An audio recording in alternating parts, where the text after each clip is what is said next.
지금 실무법을 다들 전략 과목으로 삼고 계시죠? 아니신가요? 이 실무법이 여러분들 전략 과목입니다. 점수 잘 맞는 과목. 여기는 뭐 갑자기 불이타 문제를 낸다? 그러기 어려워요. 전형적인 사례도 심판에서 딱 나올 사례 쟁점 딱 정해졌고, 그다음에 비송도 나올 건 다 나왔고, 뭐 이런 거라. 이번에 저 전국 모의고사에서 당사자 개념 나왔습니까? 비송에서? 비송 사건의 당사자 누구예요? 비송 사건의 당사자? 우리 비송 그럼 꼭 들어가는 거 있잖아요. 민사송하고 차이점. 비송. 사건별로 다 다르잖아요. 원고 피고가 아니잖아요. 원고 피고가 아니라 신청인, 이해관계인, 뭐 이런 사람들이 당사자잖아요. 그렇지 않습니까? 그다음에 이제 근데 이제 그게 뭐 우리 기본서에 있는데 저기 사례단문에 시험에 출제가 안 돼가지고 제가 빠져 있는데 그 외에 이제 뭐 이 연도 저 심판할 때 한번 생각해 보세요. 심판의 당사자에 우리 그런 거 있었죠. 이 법인 또는 자연인 또는 법인.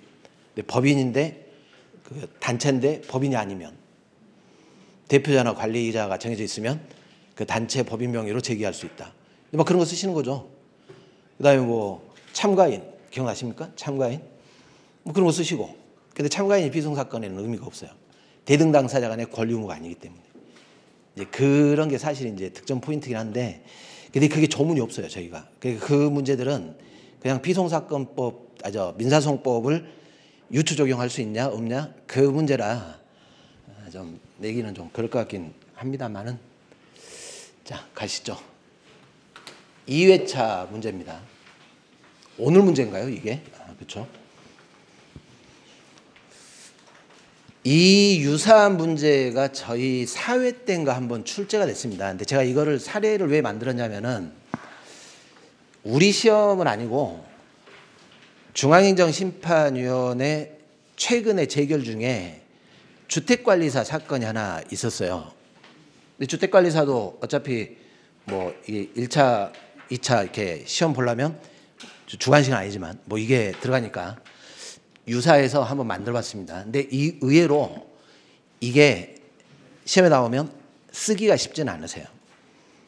그 시험 불합격 처분에 대해서 일단 제가 뭘 물어봤냐면은 갑이 지금 행정사 1차 시험에 불합격 조치를 받았습니다.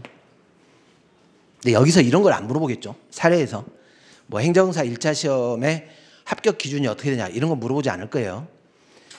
근데 이 불합격 조치가 심판의 대상 적격이 되냐 요거 하나 물어봤고, 그럼 여기서 이제 뭘 또 쓰셔야 됩니까? 이게 처분이냐 아니냐 쓰셔야 되겠죠. 그러면 처분 중에 이게 뭐예요? 거부 처분이 되겠냐 안 되겠냐 이걸 쓰셔야죠. 근데 이걸 쓰시기가 쉽지가 않으세요. 그러니까 결국 이 문제는 거부 처분의 성립 요건 쓰라는 거예요. 거부 처분 성립 요건. 그리고 그 청구할 수 있는 심판 유형을 설명하시오 이렇게 해놨습니다. 그러니까 이 거부 처분 같은 경우에 이런 거 나올 수 있다 그랬죠. 거부 처분이 성립이 되면 다 된다 그랬죠. 취소 심판도 가능하고 뭐 무효 등 확인 심판도 가능하고 의무이행 심판도 가능하고. 그러면 이제 조문을 잘 쓰셔야죠. 그리고 다 허용된다 이렇게 이제 잡아가시면 됩니다. 그럼 이제 초안 잡으실 때 설문 해결과 관련해서 거부 처분으로 성립할 것이냐 생각을 하셔야죠. 성립 요건 쓰시고 거부 처분입니까 아닙니까? 거부 처분이죠. 그러면 그걸 잘 써주셔야 돼요. 보세요. 처분을 신청을 해야죠. 지금 처분 신청했습니까? 안 했습니까? 무슨 신청했어요? 어떤 처분? 무슨 처분 신청했어요? 제가 자격증 나오면 다 그게 뭐라 그랬어요? 자격증은? 허가 특허인가 세 가지 중에. 허가, 직업의 자유. 직업의 자유인데 금지시켰다가 금지를 풀어주는 것이다. 자격증 나오면 공식적으로 다 그리 긁고 하시면 돼요. 뭐 무슨 자격증 시험 나왔다. 그러면 그게 원서 접수하시는 순간 그건 뭐냐면 나한테 허가해달라고 신청하는 거예요. 그러니까 그게 들어가 주셔야 돼요. 이 처분을 신청했다 할 때 행정사 허가 신청한 거예요. 허가 신청. 원서 제출. 그러니까 여러분들이 지금 허가 신청했습니까? 안 했습니까? 했죠. 근데 허가가 나오려면 언제 나와요? 자격은 언제 취득합니까? 시험에 합격했을 때. 이해되시죠? 그러니까 합격자 발표가 허가예요. 그리고 업무를 시작하려면 업무 개시 신고하는 것이고. 이해가시죠? 그런데 그중에 이제 1차 간부는 통과하셨잖아요. 2차 간부 남아있죠? 그럼 2차 불합격 조치 나오면 그것도 뭐예요? 허가 거부. 그럴 거 아닙니까? 그러니까 이게 처분을 신청했다 할 때 뭘 활용하시냐면 자격증이 나오면 다 허가 신청했다 이렇게 푸세요. 허가 신청. 그리고 거부 상립 요건 두 번째가 뭡니까?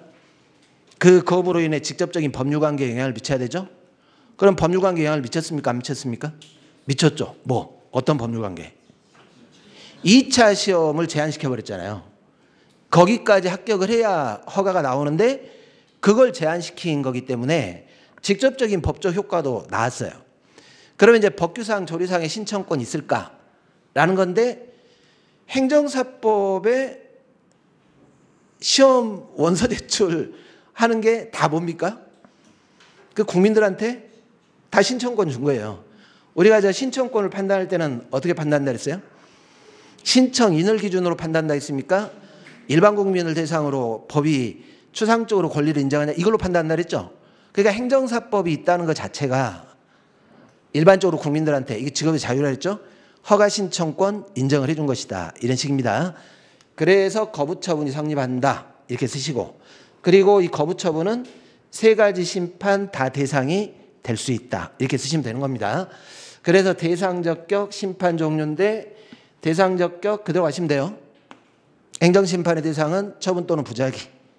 그리고 여기서는 중점적으로 뭐가 문제입니까? 이 불합격, 거부가 처분을성을 인정할 것이냐 문제니까 거부처분에 관한 걸 잘 쓰셔야 되겠죠? 거부처분에 대해서 뭐 전형적인 목차 아닙니까? 상립요건 쓰시고 상립요건 세 가지 쓰신 다음에 목차를 따로 나누셔서 신청권의 전부 학설 대립이 있습니다. 뭐가 문제예요? 이 신청권을 성립요건으로 볼 것이냐 아니면 본안 판단의 문제로 볼 것이냐 되셨죠? 우리는 이제 성립요건으로 따라간다 이렇게 했지 않습니까? 성립요건 중에 대상적격의 문제다. 그러니까 소결 쓰실 때는 신청권이 인정돼야 처분할 의무가 성립이 되기 때문에 신청권은 성립요건 중에 대상적격의 문제로 봐야 될 것이다. 이렇게 쓰신 다음 이제 사안 해결에서는 거부처분으로 성립했다로 가시면 됩니다. 그리고 심판 종류, 취소 심판 종류 세 가지 조문을 쓰신 다음 사안 해결에서 거부는 세 가지 전부 다 해당할 수 있다. 되셨죠? 네, 이렇게 끌고 가시는 겁니다. 이게 이제 물음 1에 관한 문제였습니다. 해설지를 참조를 하시고 거기서 특히 뭐를 보시냐면은 사안 해결 한번 보세요. 그 2페이지. 사안 해결을 쓰실 때 성립요건을 쓰셨으니까 그 성립요건에 이 사안이 해당하냐 이거를 대입을 시켜주시는 게 좋아요. 그래야 점수가 다른 사람들보다 차별적으로 맞게 되는 겁니다. 행정사 자격 1차 시험 불합격 조치는 행정사 자격 보셨죠? 허가 신청에 대한 거부 이렇게 됐어요? 그러니까 이 자격증 나오면 다 뭐라고 생각하시면 돼요? 자격증 시험 원서 제출하는 것이 허가 신청하는 것이다. 이렇게 하시면 됩니다. 그리고 이 불합격 조치로 인해 2차 시험 볼 수 없는 법적 효과가 발생을 했고 직접적인 법적 효과.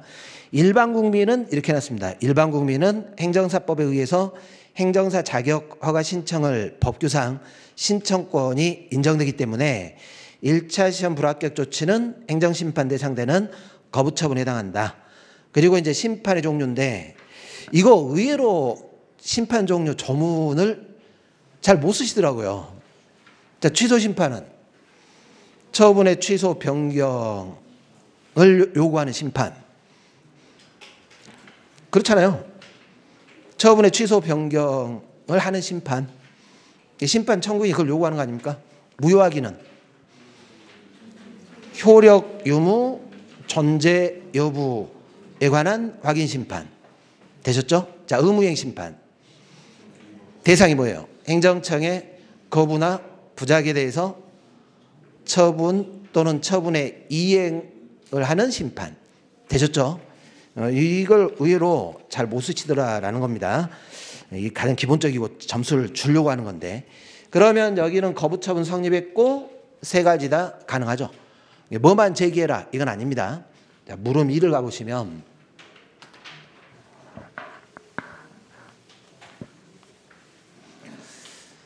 지금 1차 시험인데 이 사안이 원래 사건은 주택관리사인데 이분도 보니까 59점, 여기 지금 평균이 59.16점이었더라고요. 그때 청구하신 분이.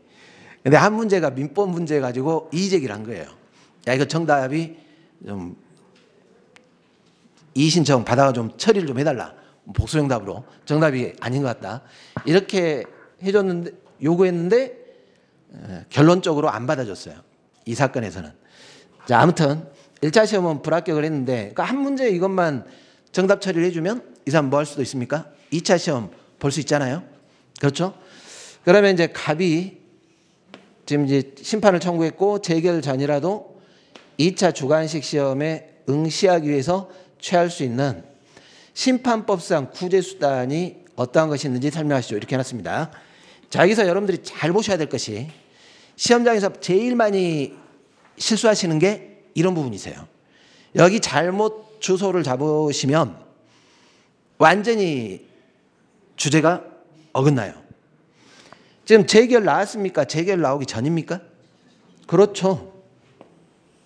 만약에 이제 출제자가 아주 친절하게 행정심판 가구제 수단이 뭐냐 이렇게 하면 잘 쓰시지 않습니까? 가구제 집행정지 또는 임시처분 중에 하나 쓰겠다 이렇게. 그런데 지금 이렇게 나왔어요. 이렇게 나오고 재결 전 이렇게 나오면 뭘 쓰라는 겁니까? 이행확보 수단 쓰라는 겁니까? 가구제 쓰라는 겁니까? 그렇죠. 이거 나오면 가구제 수단을 쓰라 이런 뜻입니다. 그러니까 이렇게 지금 문제를 냈는데 막 이거 쓰시는 거죠. 직접 처분, 간접 강제 막 쓰시면 고생만 하시는 거죠. 그리고 이제 다음 해를 기약을 하면서 뭐 이렇게 되는 거예요. 이해되시죠? 그러니까 문제를 잘 보셔야 돼요. 재결 후라면 뭐 직접 처분이나 간접 강제가 문제가 되겠지만 재결 전 이렇게 해놨으니까 가구제 쓰라 이런 뜻입니다. 그럼 여기다가 이제 그거 쓰시면 되죠. 그러면 하나 보시죠. 초안에서 결론 하나 내셔야 됩니다. 설문 해결 관련해 가지고 가구제 지금 직접 집행정지라는 게 있고 임시처분이라는 게 있죠. 근데 대상되는 처분이 지금 뭡니까? 거부죠. 불합격 처분. 그러면 거부는 집행정지 되는 쪽으로 갔어요? 안 되는 쪽으로 갔어요?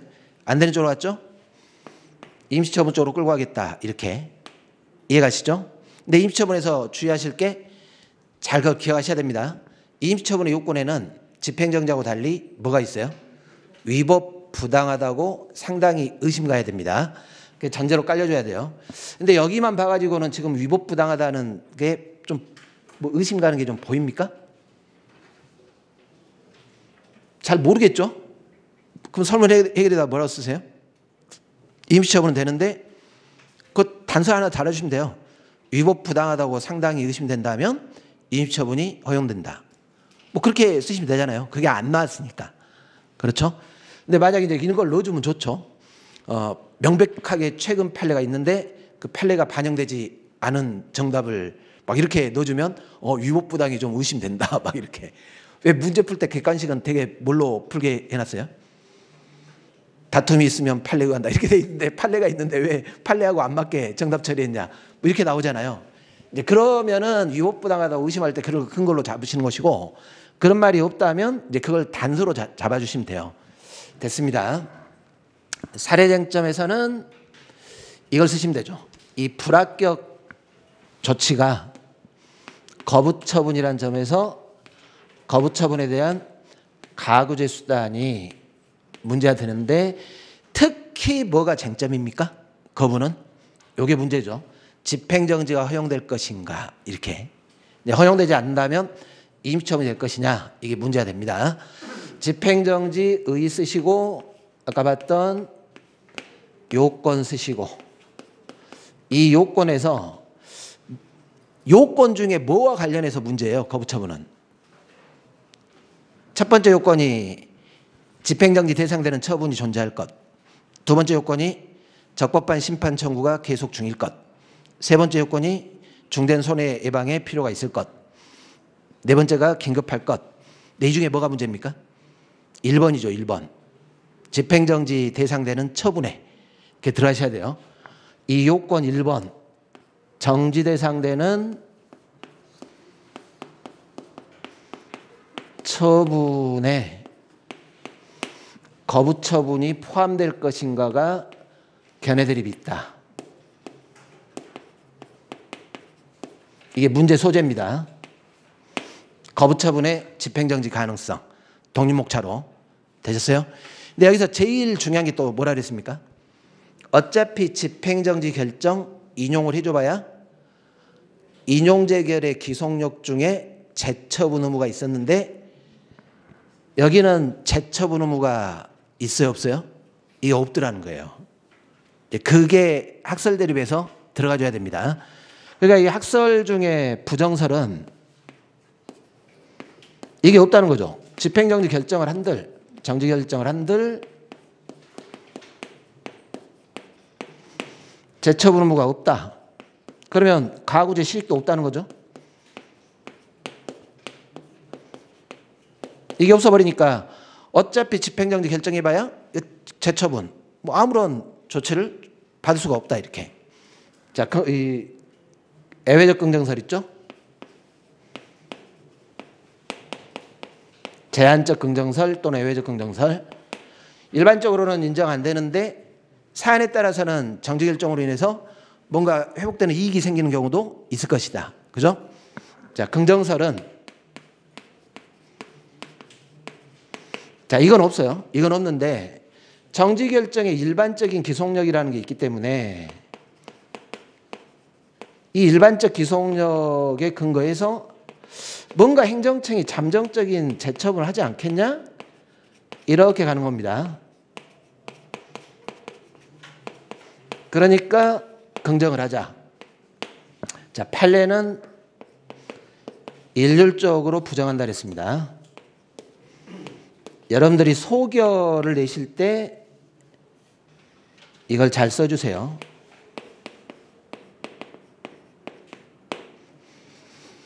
우리 이제 판례를 따라갈 건데 거부 처분 자체는 침익적 처분입니까 아닙니까? 이제 그걸 써주시면 돼요. 이 자체가 침익적 처분이 아니다. 신청을 반려를 했지 그 자체가 침익적 처분이 아니기 때문에 그리고 임시처분으로 권리구제 충분히 가능하죠. 이런 점으로 봐서는 집행정지 거부처분 인정하지 않는 것이 타당할 것이다. 소결 잡으시고 임시처분 가셔야죠. 임시처분에 의의 쓰실 때는 무슨 말이 들어가야 됩니까? 임시지위란 말이 꼭 들어가줘야 됩니다. 집행정지는 의의 쓰실 때 처분의 전부 또는 일부의 뭐 처분의 효력, 절차, 뭐 집행, 절차, 속행, 전부 일부를 정지하는 결정. 임시처분은 위법부당하다고 의심되는 처분에 대해서 임시지위를 구하는 가구제. 이렇게 임시지위란 말이 꼭 들어가시고 여기도 적극적 요건, 소극적 요건인데 여러분들 여기서 요건에 꼭 기억을 좀 해주실 게 여기는 이 말이 꼭 들어갑니다. 위법 부당하다고 의심이 돼야 돼요. 상당히 의심이 될 것.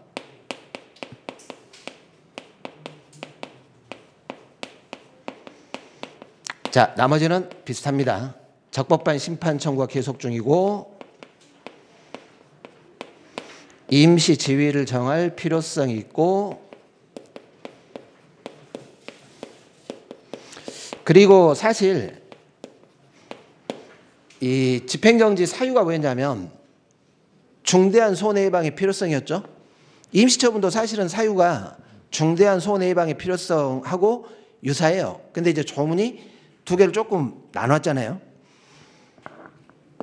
급박한 위험, 뭐 손해의 뭐 회복 예방의 필요성, 막 이렇게.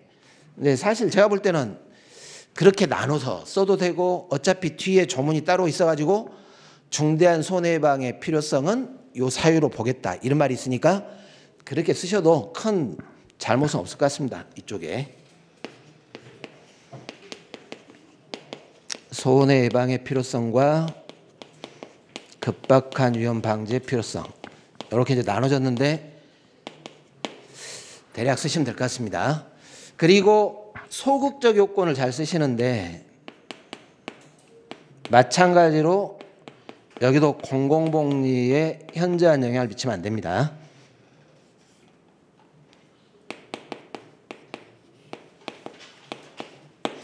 그 다음에 뭘 잘 쓰시냐면 이 집행정지와 관련해 가지고 뭐가 우선한다 했습니까? 집행정지가 우선하고, 집행정지에 대해서 보충성이죠. 집행정지로 목적 달성이 가능할 때는 허용되지 않습니다.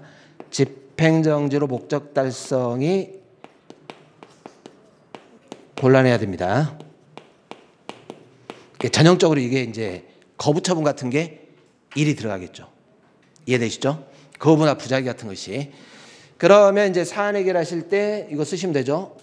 거부처분 불합격 조치는 거부처분으로 볼 수 있고, 거부처분은 집행정지가 인정되지 않는다. 그리고 이제 임시처분은 허용될 수 있는데, 다만 요걸 하나 넣어주시면 돼요. 처분이 위법부당하다고 상당히 의심이 가야 될 것이다. 이런 식으로.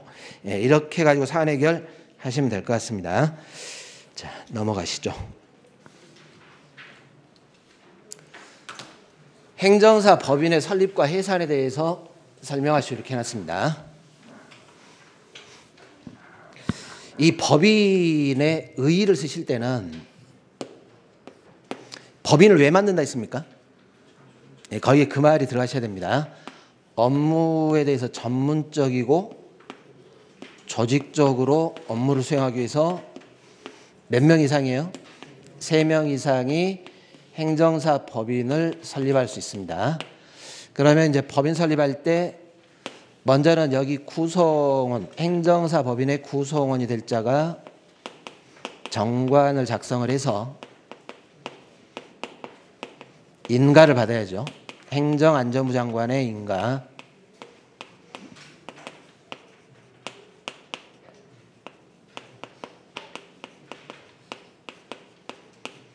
인가를 받고, 그리고 설립 등기까지 가야 됩니다. 며칠 내에 등기 신청합니까?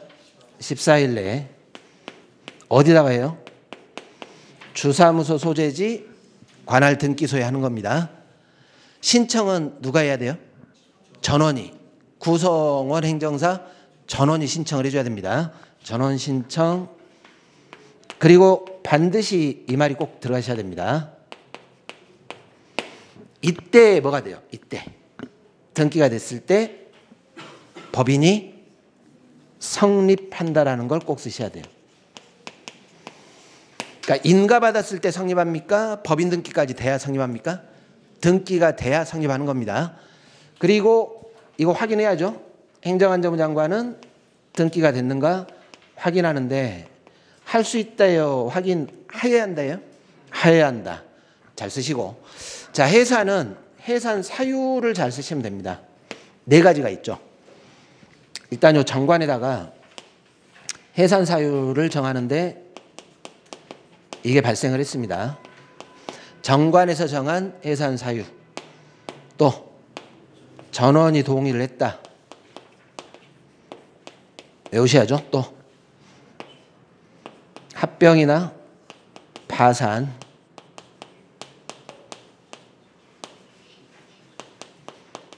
설립인가 취소.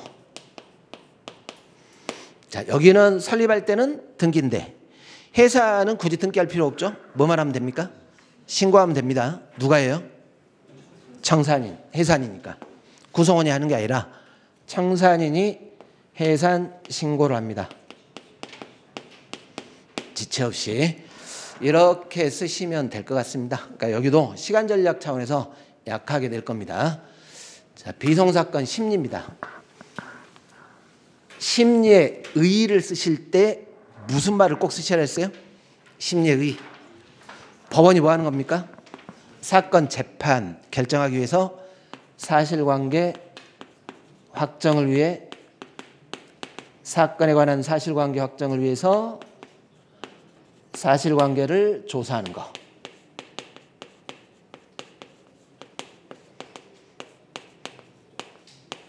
근데 여기에 지배하는 게 우리 비송사건은 직권주의죠. 직권탐지, 직권 증거조사. 됐어요? 그게 다예요. 그런데 일반적으로 이 직권 탐지할 때 뭐에 의해서 주로 탐지를 해요? 신문. 그러니까 이렇게 하시면 되죠. 신문. 이거 독립목차로 쓰겠다. 이렇게.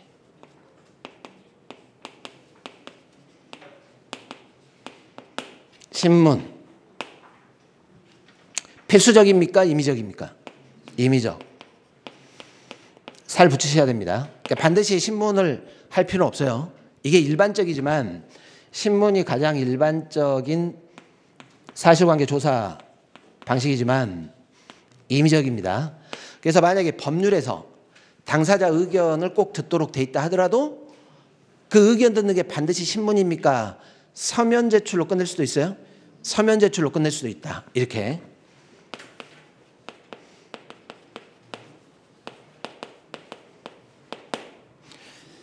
그리고 신문 기일 통지를 해줘야 됩니다. 뭘로 해요? 기일 통지 방식 송달. 아, 여기서도 써야 됩니까? 네, 쓰세요. 송달. 이거는 좀 의미 있다 그랬죠? 원래 통지는 꼭 송달이에요. 적당한 방법으로 고지하면 돼요. 적당한 방법으로 고지하면 되는데 기일 통지는 송달을 해주는 거예요. 그다음에 소재불명 등이 있다면 공시송달에 의할 수도 있고. 되셨죠? 비공개죠? 다만 법원이 필요하다고 인정하면 방청을 허가할 수 있죠. 공개할 수도 있다. 그리고 이제 신문할 때 나온 이야기 조서 작성 해야 됩니까? 안 해도 됩니까? 할 필요 없죠. 다만 항상 우리 비송사건에서 당사자 신청인 빼고 꼭 나오는 게 증인, 감정인. 그러니까 증인하고 감정인에 대해서는 조서 작성해야죠. 네, 거기는 조서 작성하고 나머지는 필요하다고 인정할 때 조서 작성. 이게 뭘 쓸까만 흐름을 잡으시면 돼요. 처음에 신문, 심리는 일반적으로 신문에 의하는데 임의적이다, 비공개다, 기일 통지해줘야 되고 조서 작성.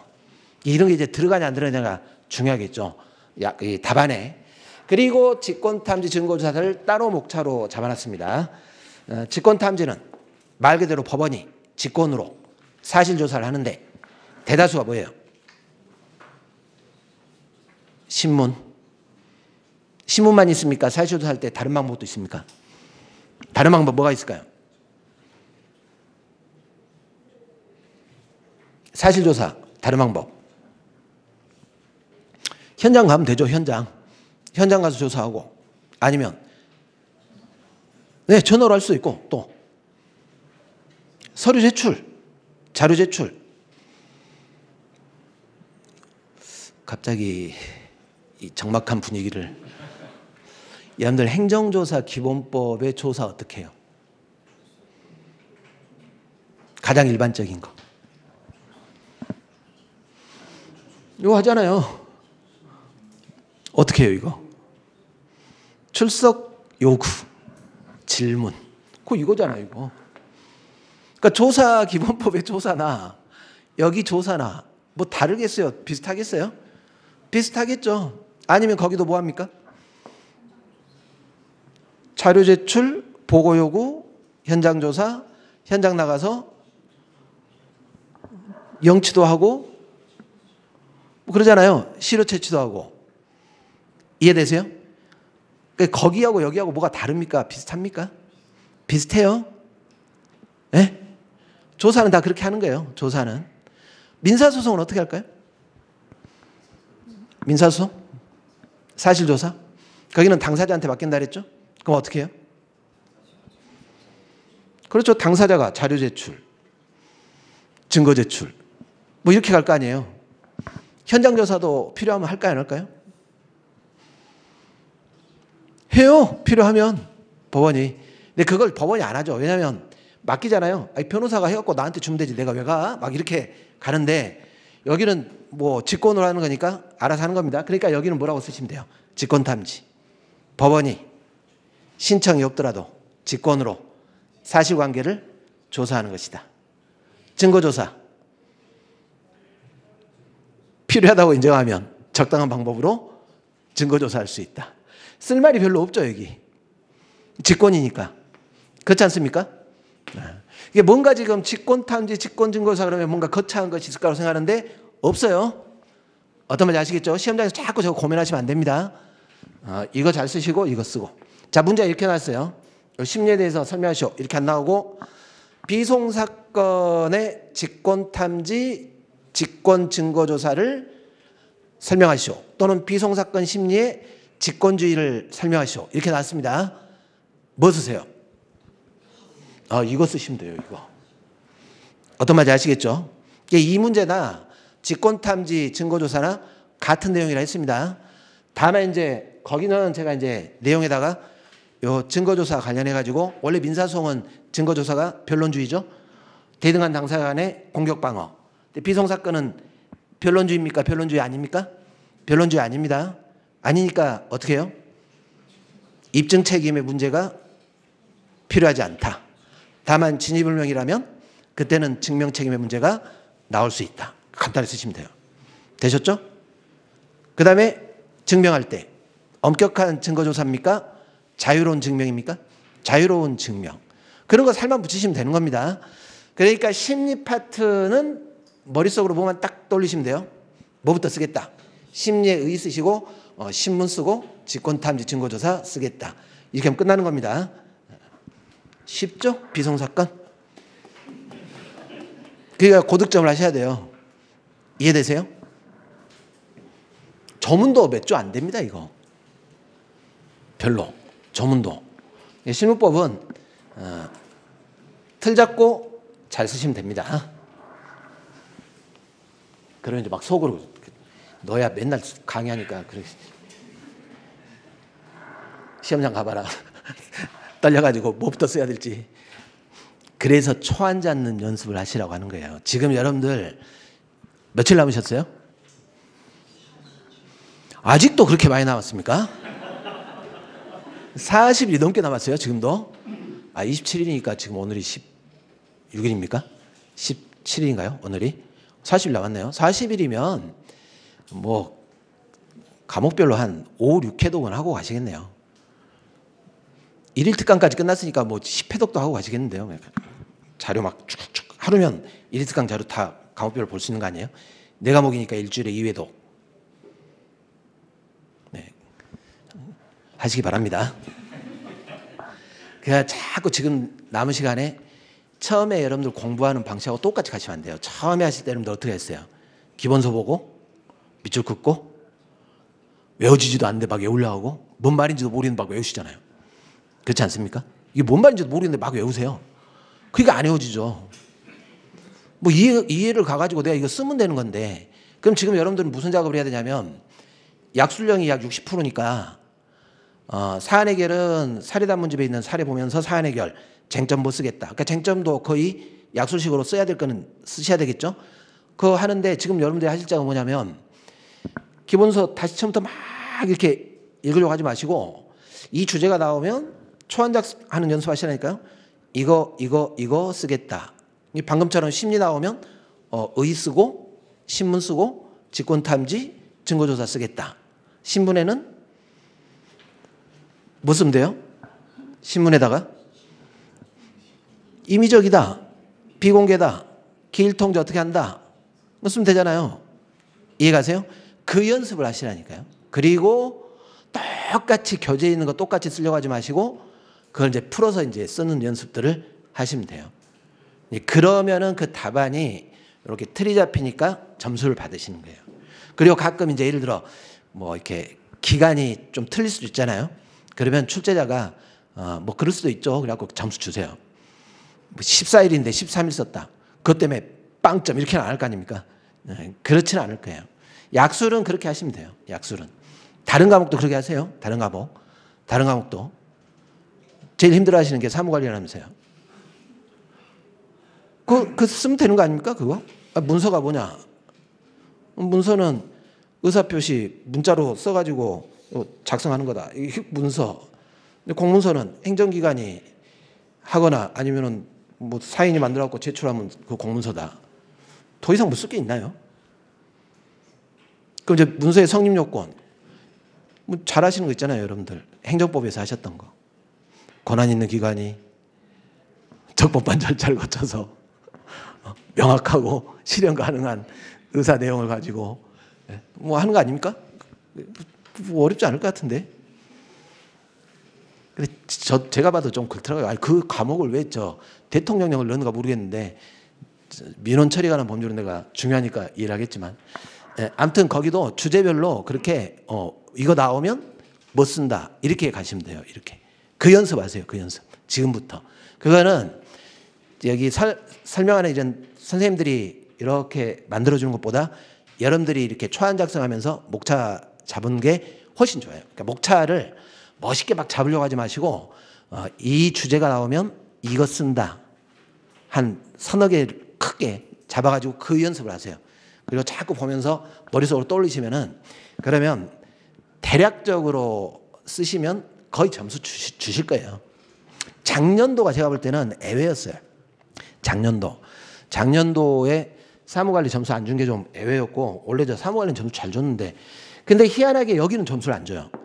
실무법은. 이유가 뭐냐면 여기가 여러분도 공부해 보신 거 아시겠지만 분량이 많습니까? 그렇게 많지 않습니까? 다른 과목보다는 분량이 적죠. 그러니까 이제 여기는 정확히 보는 거예요. 주소 잘 잡았냐? 정확하게 썼냐? 근데 사실 답안을 보면 뭔가 좀 알고 쓴 것 같긴 한데 정확성이 떨어지는 답안들이 많긴 해요. 이렇게 학설 대립에서 내가 소결을 이렇게 잡았는데 사안의 결과 가지고는 이상하게도 막 쓰세요. 내가 잡은 소결로 안 쓰고 그런 답안들 때문에 점수를 안 주는 것 같아요. 그런 거고 왜냐하면 사실 여러분들 민법하고 또 다릅니다. 민법은 계약 사례에 나오면 정확하게 쓰셔야죠. 정확하게. 근데 이 실무법 같은 행정법 사례는 저는 판례 위주로 가니까 이렇게 해결해 드리는데 만약에 여러분들 생각에 나는 판례 입장이 아니라고 생각해 라고 하시면 그렇게 쓰셔도 돼요. 대신 이제 근거를 잘 잡으셔야죠. 예, 그것 때문에 어려운 겁니다. 이게. 그런 거지 나머지 그렇게 어렵지 않습니다. 자, 우리 문제 4번에 보시면 여기도 개별 사건인데 신탁법 14조 무슨 내용인지 아십니까? 몰라도 됩니다. 여기 14조의 수탁자는 정당한 이유가 있는 경우 법원의 허가를 받아 대개 개별 사건이 비송 사건은 이런 사건이죠. 법원의 허가를 받아 사임할 수 있도록 규정되어 있습니다.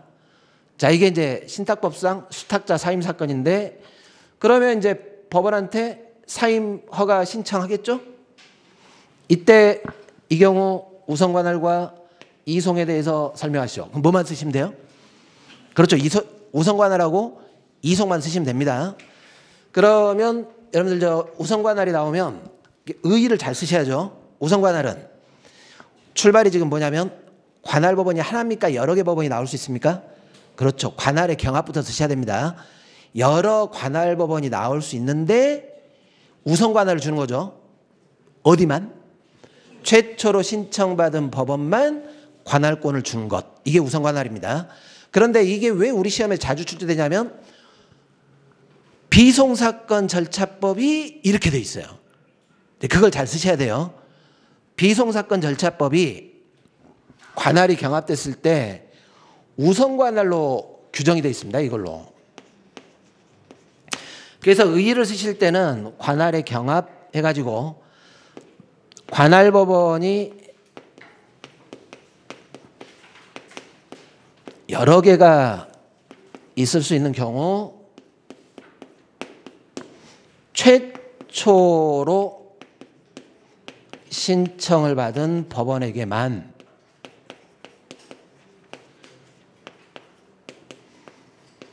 여기다만 관할권을 주는 것. 이게 우선 관할입니다. 그리고 이걸 반드시 쓰셔야 돼요. 이거 빠뜨리시면 안 됩니다. 비이송사건 절차법이 우선 관할에 의하도록 돼 있다.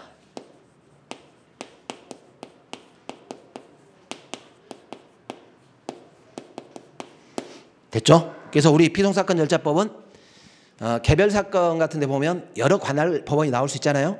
여러 관할 법원이 나올 수 있는데 그중에 어디만 관할권을 갖도록 해놨어요?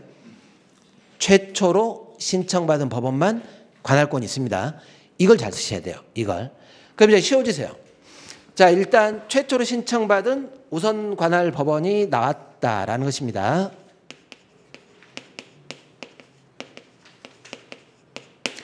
검사 청구에 의한 사건 어떻게 될까요? 검사 청구에 의한 사건 똑같아요. 최초로 신청받은 법원이 관할법원. 법원이 직권으로 개시하는 경우 명문의 규정은 없어요. 그렇지만 거기도 최초로 사건을 개시한 법원이 우선 관할을 갖는다. 그러면 그 다음 논리가 뭐겠습니까? 이게 우선 관할권 법원이 생겨버렸으니까 지금 여러 개 법원 중에 여기만 관할권을 갖고 있고 나머지 법원은 어떻게 돼요?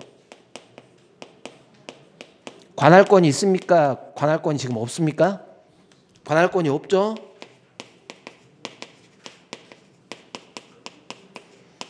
그런데 최초로 신청을 했습니다. 관할권이 생겼는데 이 사람이 이 관할권 없는 법원에다가 중복 신청을 했어요. 금지됩니까? 금지되지는 않습니까? 금지되지는 않고 뭘로 풉니까? 이쪽이 우선 관할권을 갖고 있으니까 요리 보내줘라. 이런 뜻입니다. 이송으로 풀게 됩니다.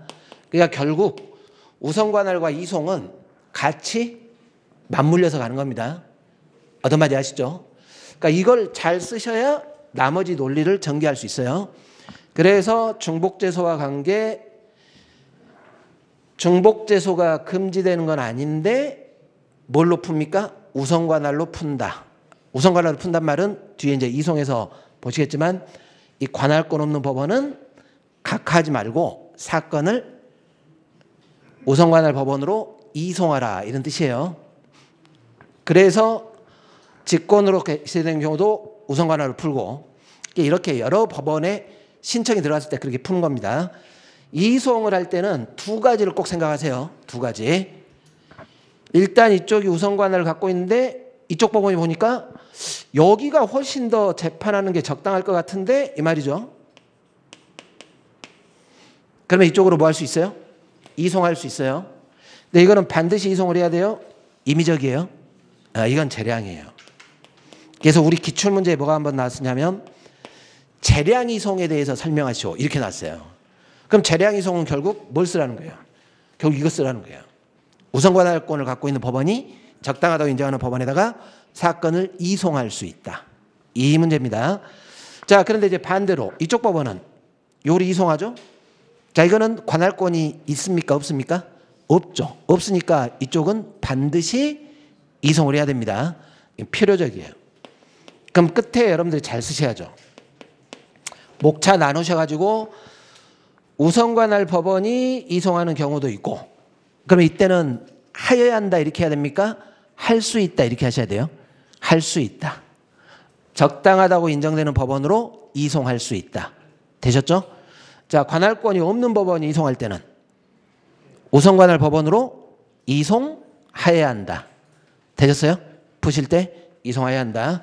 자, 이송을 하면 이송받았는데 안 해. 나 인정 못해. 너네가 다시 해. 이렇게 하면 안 된다는 거죠. 계속 사건이 왔다 갔다 할 테니까 다른 법원으로 이송이 금지됩니다.